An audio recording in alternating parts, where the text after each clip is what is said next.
Hi guys, welcome back to my YouTube channel. I am Pratishtha and here I am with another video. So I hope कि आपकी तैयारी बहुत अच्छी चल रही होगी। अगर अच्छी नहीं चल रही है तो कोई बात नहीं, धीरे धीरे जो भी आप अपनी पढ़ाई में इम्प्रूवमेंट करते जा रहे हैं उसे बस करते जाइए।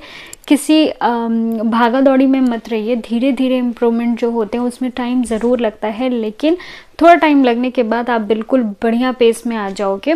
एक साथ सब कुछ करने की ज़रूरत आपको नहीं है। अगर आप ऐसे प्राणी हैं जो एक साथ ही सब कुछ नया नया करके और बहुत अच्छा कर लेते हैं तो वेल एंड गुड आपके लिए, लेकिन नॉर्मल ह्यूमन जो होते हैं उनको धीरे धीरे इम्प्रूवमेंट की ज़रूरत होती है। तो अगर आप धीरे धीरे इम्प्रूवमेंट कर रहे हैं तो ये समझ लीजिए कि आप बिल्कुल सही दिशा में जा रहे हैं। तो आज के वीडियो में मैं आपको बताऊंगी कि रिवीजन आप कैसे कर सकते हैं या कैसे करना चाहिए। एसएससी स्टेनोग्राफर के बारे में मैं बात करती हूँ तो उसी के बारे में बताऊंगी। फिलहाल के लिए ये टिप्स जो हैं वो आप किसी भी एग्ज़ाम के लिए यूज़ कर सकते हैं।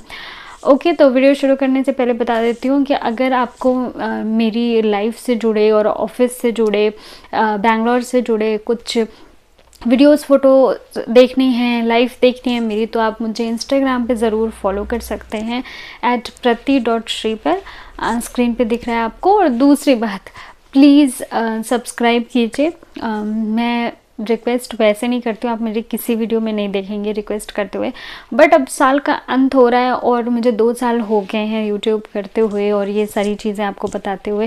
तो ऐसा लगता है ना कि साल के अंत में जो नया साल की शुरुआत होने वाली है उसमें कुछ अच्छी शुरुआत हो। तो मैं बिल्कुल चाहती हूँ कि हमारी 50,000 की टीम हो जाए। अगर हो जाती है तो उस खुशी में मैं ज़रूर कुछ गिव अवे टाइप का करूँगी। तो अगर आपको चाहिए तो आप इसको सब्सक्राइब करिए और बाकी आपके फ़ायदे की चीज़ें तो इसमें इस चैनल पर चलती रहेंगी। तो आइए वीडियो शुरू करते हैं और बताते हैं कि आप रिवीजन कैसे कर सकते हैं। तो देखिए, सबसे पहले रियलिटी चेक करते हैं।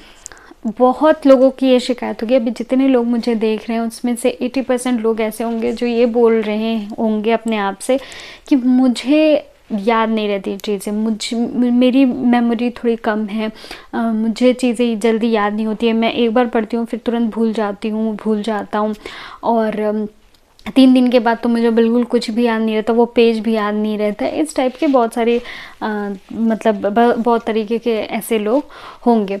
तो देखिए, ये तो रियलिटी है, ठीक है, कि आपको भी याद नहीं होता है और किसी को भी याद नहीं होता है। कुछ लोगों की होती है मेमोरी बहुत अच्छी होती है, आप उनको अप्रिशिएट करते हो, उनसे जलते भी हो, लेकिन क्या करोगे आप उसका। किसी और को क्या तैयार हो रहा है, क्या याद हो रहा है, कितनी मेमोरी स्ट्रॉन्ग है, इससे आप क्या करोगे। आपको पता है कि आपकी कमी क्या है, आपको नहीं तैयार होता, ठीक है, आपको नहीं याद होता है। आपको कोई चीज़ याद करने के लिए उसको 7 बार पढ़ना पड़ता है, 5 बार पढ़ना पड़ता है। तो पढ़िए। अब ये एक्सक्यूज़ नहीं काम आएगा, ठीक है। अगर आप एक्सक्यूज़ देते रहेंगे तो फिर आप ज़िंदगी भर एक्सक्यूज़ देते रहोगे। बहुत सारे लोग इसी में एक्सक्यूज़ देने में चले गए कि मुझे तैयार नहीं होता, मेरे पास टाइम नहीं है, मेरे पास ऐसा नहीं है, मेरा तो माइंड कमज़ोर है। आपको पता है कि आपकी क्या परेशानी है। कोई आपसे कितना अच्छा है कितना बुरा है उससे आपको कुछ लेना देना नहीं है। आपने अपने अंदर की कमी को देख लिया है, अब उसको आपको इम्प्रूव करना है। अगर आपको 5 बार पढ़ने से कोई चीज़ें याद होती हैं तो पढ़ो 5 बार। ये अब बोलने से काम नहीं चलेगा। तो सबसे पहली चीज़ तो ये जान लो, रियलिटी चेक बहुत ज़रूरी है। ये पढ़ाई के तप में ये बहुत बड़ी तपस्या है, सब लोग नहीं कर पाते हैं, है ना। तो ये रियलिटी तो आपको पता होनी चाहिए। नेक्स्ट बात करते हैं कि आपको ना पढ़ाई को इतना कॉम्प्लिकेटेड नहीं बनाना है। जब आप रिवीजन सोचते हो तो जब आप पढ़ाई स्टार्ट करते हो तो आपके मन में क्या आता है, बहुत आप प्लानिंग बनाते हो कि मैं ये करूँगा वो करूँगा। जब रिवीजन की बात आती है, जब आप किसी से पूछते हो या खुद ही आप सोचते हो कि मैं रिवीजन कैसे करूँगा, तो क्या करते हैं, पूरा चार्ट बनाएंगे कि रिवीजन ऐसे ऐसे करना है और एक सोर्स से पढ़ना है, एक सोर्स से पढ़ना है, एक सोर्स से पढ़ना है और ऐसे ऐसे रिवीजन करना है। तो ये सारी चीज़ों में इसी में इतना याद करने में लग जाते हैं कि जो याद करनी है वो चीज़ें तो कभी याद ही नहीं होती। तो आपको क्या करना है, पढ़ाई को इतना कॉम्प्लिकेटेड नहीं बनाना है, बिल्कुल सिंपल रखना है, बिल्कुल एकदम सिंपल। आपने एक चीज़ सोच ली, अब उसी के अकॉर्डिंग आपको करते जाना है। अगर मैंने जैसे बताया, अगर आपको 5 बार पढ़ने पे कोई चीज़ें याद होती हैं तो 5 बार पढ़ो, ठीक है। अब इसमें आप कर कह सकते हो, एक सिंपल सा जो रूल है, सबसे पहला जो बहुत इम्पॉर्टेंट भी है, पैसिव रिवीजन बहुत ज़रूरी है। तो पैसिव रिवीजन क्या होता है, जैसे आपने कोई चीज़ अभी पढ़ी है तो नॉर्मली हम लोग क्या करते हैं कि रिवीजन करते हैं कोई चीज़ देख के, है ना। हम जैसे मैंने कोई नोट्स बनाए या मैंने कोई बुक पढ़ी है, तो अब फिर जब मुझे रिवाइज करना होगा फिर मैं वो बुक खोलूँगी, फिर मैं उसको देखूँगी और मतलब उसे मैं बोल दूँगी कि मैं ये रिवाइज करी हूँ। तो ये तो एक तरीका हो गया, लेकिन ये तरीका उतना इफ़ेक्टिव नहीं है। यही वजह है कि हम जल्दी से वो चीज़ें भूल जाते हैं, क्योंकि हम सिर्फ इनपुट दे रहे होते हैं दिमाग को, आउटपुट तो निकाल नहीं रहे, हम सिर्फ दिमाग को भरते जा रहे हैं, आँख से देख रहे हैं और दिमाग में फीड करने की कोशिश कर रहे हैं। तो उससे इतना इफेक्टिव आपकी तैयारी नहीं होती। आपको करना क्या है, पैसिव रिवीजन क्या होता है, जैसे आपने अभी कुछ भी चीज़ पढ़ा, आपने बुक पढ़ी, आपने अपने नोट्स पढ़े, कोई भी चीज़ आपने पढ़ी, तो आपको क्या करना है, तुरंत जैसे वो पेज ख़त्म हो जाए आप उस पेज को बंद करके बिना देखे सोचो कि अभी अभी जस्ट आपने क्या क्या पढ़ा। बहुत थोड़ी प्रॉब्लम हो सकती है, आपको कुछ भी ना याद है, आपको लगेगा कि ओ माय गॉड मुझे तो कुछ भी एक भी सेंटेंस नहीं याद आ रहा है। तो पैनिक नहीं करना है, धीरे धीरे इम्प्रूवमेंट होगा। अगर आपको 2-3 लाइनें याद आ रही हैं तो आप उसको सोचो, दिमाग पर जोर दो, ठीक है। दिमाग से आउटपुट लेने की कोशिश करो, ना कि उसको सिर्फ भरते जाओ, इनपुट देने की मतलब कोशिश करो। तो जब आप ज़बरदस्ती उस दिमाग को चलाएंगे तो धीरे धीरे जो आपके दिमाग में जंग लगी है वो भी ठीक हो जाएगी, और धीरे धीरे इससे आपका मेमोरी भी इम्प्रूव होगा, क्योंकि इट इज़ ट्रू, मेमोरी को इम्प्रूव किया जा सकता है। तो पैसिव रिवीजन बहुत ज़रूरी है। आई होप कि आप समझ गए होंगे। जब भी आप कुछ चीज़ें पढ़ रहे हैं तो जैसे आपने वो पेज कंप्लीट कर लिया या फिर वो चैप्टर कंप्लीट कर लिया, वो टॉपिक कंप्लीट कर लिया, तो उसके बाद आप बुक्स बंद करके सोचिए कि अभी अभी जस्ट आपने क्या क्या चीज़ें पढ़ी हैं। दूसरा यही चीज़ आप कैसे कर सकते हो कि पूरे दिन जो आपने पढ़ा है वो रात को आंख बंद करके 15 मिनट सोचो कि मैंने क्या क्या चीज़ें पढ़ी हैं, आज मैंने क्या क्या सीखा है नया। जब आप बार बार ये चीज़ें करोगे ना तो अपने आप दिमाग आपका काम करने लगेगा, और दिमाग आपका जो दिन भर की पढ़ाई है वो आपको ज़बरदस्ती ला ला के देने लगेगा। क्योंकि बिलीव मी, हमारे माइंड को बिल्कुल भी नहीं पसंद है फेल होना, ठीक है। उसे नहीं पसंद है। जब आपने उससे कुछ पूछा तो माइंड को ऐसा होता है कि इसका जवाब मुझे देना ही देना है। आप कभी भी देखो, जब आपको कोई प्रॉब्लम होती है तो आपका माइंड सोल्यूशन ढूंढने पे इतना लग जाता है कि क्या ही कहो। ओके, तो ऐसा ही नॉर्मली माइंड काम करता है। जब आप उससे ज़बरदस्ती काम लेने की कोशिश करोगे तो वो आपको रिजल्ट देगा। तो ये तो एक तरीका हो गया तुरंत वाला पढ़ के। और हाँ, ये भी बता देती हूँ कि अब ये आप किस में कर सकते हो। आप जीएस का जो भी पोर्शन पढ़ रहे हो उसमें कर सकते हो, आप करंट अफेयर्स पढ़ रहे हो उसमें कर सकते हो। जैसे आपने आज का करंट अफेयर पढ़ लिया तो फिर सोचो आज मैंने आप क्या क्या पढ़ लिया। प्लस आप इसमें इंग्लिश में क्या कर सकते हो, सिर्फ वोकैबलरी अगर आप पढ़ रहे हो, आपने 50 याद कर लिया तो फिर बुक बंद करके सोचो कि मैंने कौन कौन से वर्ड्स मतलब आज पढ़े हैं।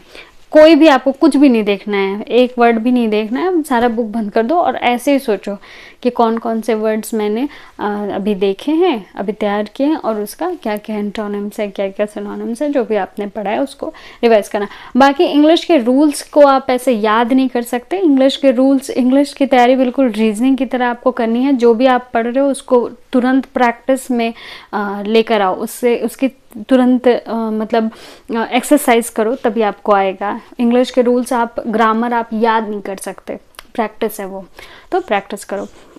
सेकंड जो रूल है, बहुत ही लोगों ने बताया होगा आपको, और बहुत ही मतलब सिंपल, एकदम करेक्ट वो रूल कह सकते हो उसको, तरीका कह सकते हो उसको। उसमें क्या है, आप 3 तरह की मतलब बॉक्सेस टाइप बना लो, 3 कैटेगरी बना लो, ठीक है। एक कॉपी जो आपकी पढ़ाई लिखाई की है, जिसमें आप लिखोगे कि आप क्या इम्प्रूव कर रहे हो, क्या आपने मॉक टेस्ट में किया, क्या आपने गलत किया, आपकी वीकनेस क्या है, क्या आपका टारगेट है, कितने महीने में आपको सिलेबस कंप्लीट करना है। ऐसी आपकी एक पढ़ाई की जो मतलब एक नोटबुक होनी चाहिए जिसमें आप ये सारी चीज़ें लिख लो। तो उसमें आपको 3 कैटेगरी बनानी है। कौन कौन सी? एक पहली ए कैटेगरी में जो चीज़ें आपको तुरंत रिवाइज करने वाली होती हैं, बी कैटेगरी में जो चीज़ें आपको वीकली रिवाइज करनी होती है, और सी कैटेगरी में जो कि आपको महीने के बाद या फिर बिल्कुल जब वो चैप्टर या फिर वो पूरा सब्जेक्ट ख़त्म हो जाएगा तो आपको रिवीजन करना है, या फिर एग्ज़ाम के मतलब आसपास ही रिवीजन करना है। तो ऐसे 3 कैटेगरी बनाएंगे आप। अब इन 3 कैटेगरी में आप क्या क्या डालेंगे, अगर आपको नहीं समझ में आता है तो मैं आपको एक एग्जांपल दे सकती हूँ। जैसे आप डेली वाले में क्या रखेंगे, वोकैबुलरी जो आप पढ़ते हैं इंग्लिश की, वोकैबुलरी को आप ऐसे नहीं याद कर सकते कि आज आपने याद किया और वीक के बाद उसको रिवीजन कर रहे हैं, तब आपको वोकैबुलरी याद नहीं होगी। वोकैबुलरी का क्या काम है, एवरीडे उसको रिवाइज करना पड़ेगा। ओके, वीकली आप क्या रिवाइज कर सकते हैं, जीएस में जो चीज़ें आप पढ़ते हैं, जैसे जीएस में आपने ज्योग्राफी शुरू किया है या पॉलिटी शुरू किया है तो आप पढ़िए। पैसिव रिवीजन तो आप करेंगे ही, थोड़ा थोड़ा पढ़ के फिर बंद करके बुक बंद करके थोड़ा थोड़ा याद करेंगे, पर उसका रिवीजन आप वीक के लास्ट में कर सकते हैं कि एक वीक में आपने उस ज्योग्राफी में जो कुछ भी पढ़ा है वो पूरा बुक लेके, कॉपी लेके, नोट्स लेके रिवाइज कर लीजिए। और जो एग्ज़ाम के समय के हैं वो किस में करेंगे, जैसे इंग्लिश के जो आप ग्रामर के रूल्स पढ़ते हैं वो आप प्रैक्टिस तो करते ही जाएंगे, उनके रूल्स को आप बाद में रिवाइज कर सकते हैं जब आपका एग्ज़ाम आने लग जाए। या रीजनिंग का आपने जो कुछ भी मतलब सीखा है, जो थोड़ा सा क्या कहते हैं उसको, ट्रिक्स कहते हैं, वो सब अगर आपको रिवाइज करना है तो लास्ट में आप कर सकते हैं। तो ऐसे आप कैटेगरी बनाइए और उन कैटेगरी में लिख दीजिए कि ये मैं मतलब ये डेली वाला हो गया, ये वीकली वाला हो गया, और सी कैटेगरी में एग्ज़ाम के पहले या फिर एक मंथ में एक बार वाला हो गया।